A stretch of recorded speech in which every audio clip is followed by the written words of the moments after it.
chicken soup for the soul book at the thrift store in Yarmouth, Laine flipped to a page that said, "Far away there in the sunshine are my highest ambitions. I may not reach them, but I look up and see their beauty, believe in them, and try to follow them." Louise May Alcott. Mom and she went to the Cape on the weekend. Maybe she would find love because she was okay without it. Maybe she would find wealth because she could live humbly. As if sensing some threat, the raven swarmed her all the more. She had been warned about this and was prepared for it. She chose compassion. "I'm not trying to steal your crow's eggs," she said. "I'm just trying to make it out of here alive." The other youths, Cuchulain's competitors, weren't even going to do it at first, this senseless game of beheading, like in the old story. But then Bricu promised them women, standing breast to breast. Laine was tired of being desired as a sexual object, but at the same time liked feeling young and desirable. There was a time and a place for all things. By embracing both sides of herself, she was on the cusp of darkness and light. In avanti meant going forward. Da oggi in poi non commetterò più sciocchezze.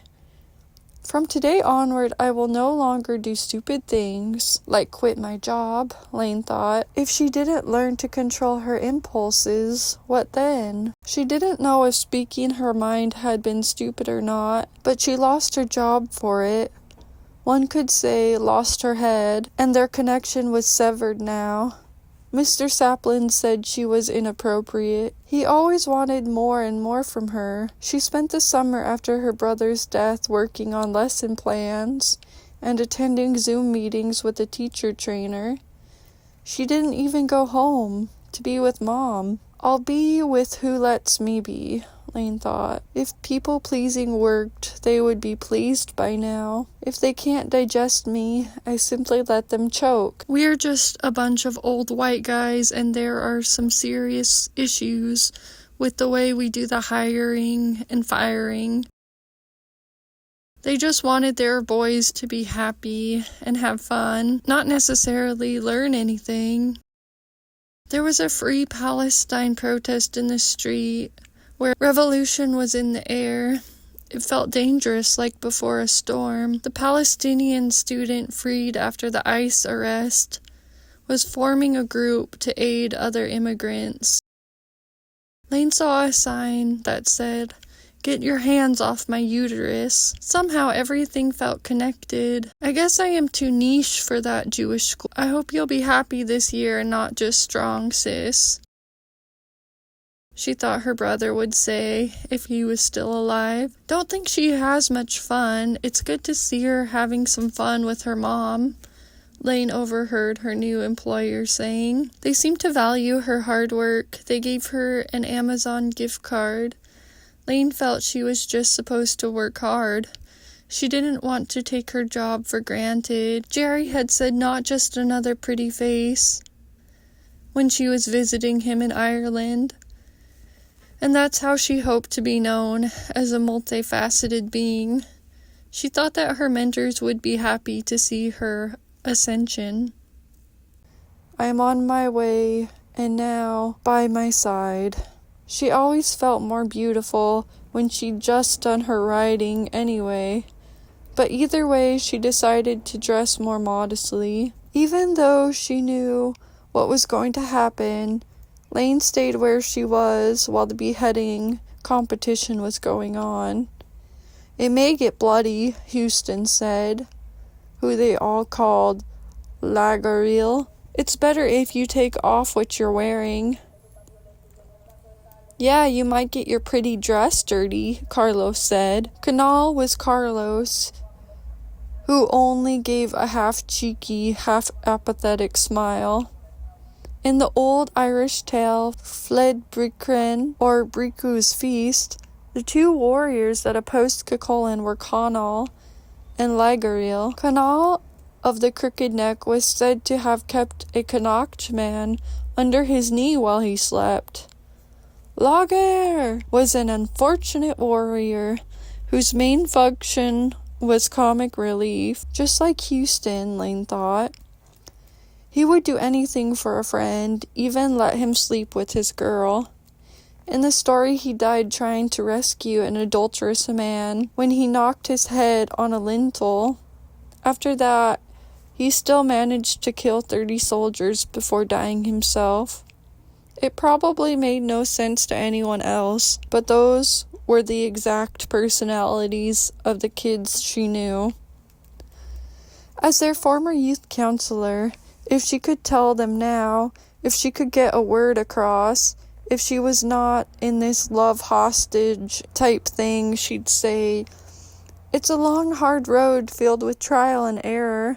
There's definitely a learning curve. But if you care enough about your future, you can change your lives.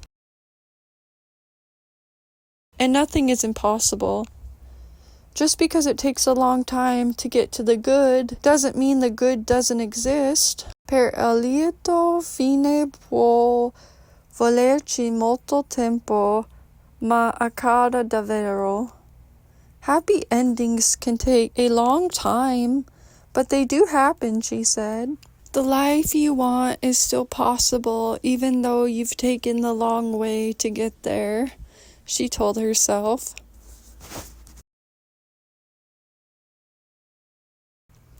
She had shown the kids at the shelter home support they would be happy and clapping for her when the time came, and maybe she could pull them up with her, and for them she tried to imagine a happy ending for herself.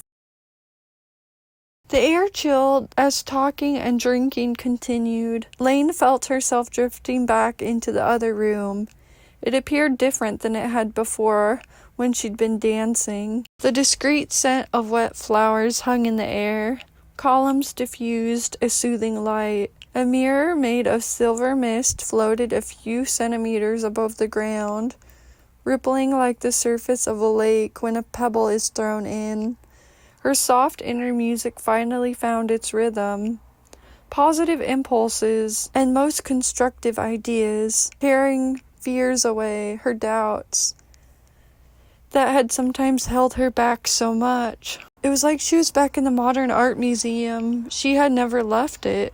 She remembered while staring at the paintings that her art would never measure up. But then, shaking the thoughts away, she thought, I can't do anything but try to make good out of bad now. She was looking at a painting on canvas, a masterpiece of the 19th century Celtic revival, a movement that evoked ancient cultural identities of Scotland and Ireland, which for her had become all too relevant. In Celtic mythology, the Cid are a fairy people. Here they are depicted in procession, riding on their gilded chariots during the May festival of Beltane. The artist rendered each figure in reverence to the Celtic symbol they bore. From left to right, these symbols were the Tree of Life, symbolizing wisdom, the Grail Cup, symbolizing love, the Sword, symbolizing strength and power, and the Stone or Crystal of Stillness, which represented hope, as it reflected the past and the future.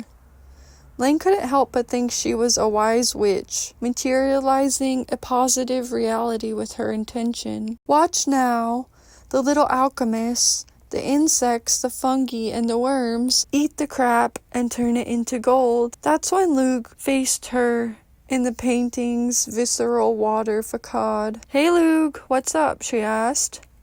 What's up? He asked. He seemed to pop out of nowhere, like someone contacting her about an unexpected opportunity. Sorry, no, I mean, how can I help? She had to put her serious hat on, but she still had a slight buzz. She saw all these shiny lights of the fireflies waking up in the painting. It felt like a side effect of her medication when she started to write in the early mornings and her eyes hadn't adjusted to the light. And she tripped towards her room, coffee cup in hand. She wandered to the painting again, a little more brazen. Laine thought that trying to focus on her goals with her brother out of the picture felt like trying to eat when her stomach had dropped out. La pancia non regge, the belly can't take it.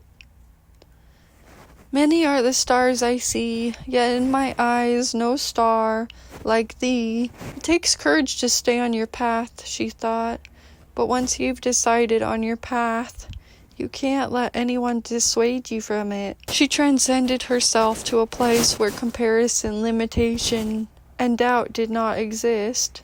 The universe celebrates my quiet courage. It dances to my hopeful heart. I am a symphony of divine alignment. I am a masterpiece of divine progress. As it seemed, the universe really was working in her favor. They call you of the long arm because the length of your spear in battle, is that right? Laine asked Luke, remembering her course in college. Norse and Greek mythology were very popular, but Celtic mythology was a little more obscure. It was a shame, as there were so many cool things about it. Yes, the spear of Asal, Luke said. Some think your name means light, but others disagree, Laine said. Can I ask you a serious question? Go on ahead, love, he said. Why don't you just tell Cuchulain you are his father? I mean his godly father. It seems like he really needs you right now. I have to wait until he calls for me, Luke said. Then Luke went on talking, blah blah blah. Preserve the past, but move into the future. Education was the way to do that. It was actually good stuff, even though Laine was tired and didn't want to listen, kind of like how the kids in her class called her lecture boring. It didn't seem like anything was happening. Why was she working so hard? Sometimes success isn't what it looks like. Sometimes everything is happening below the surface, he said. She knew how much planning and preparation went into every lesson, however boring it seemed to them. Intrigue and gossip were horrible, but honest work always proved its advantages, Luke said, and Laine started listening and taking notes.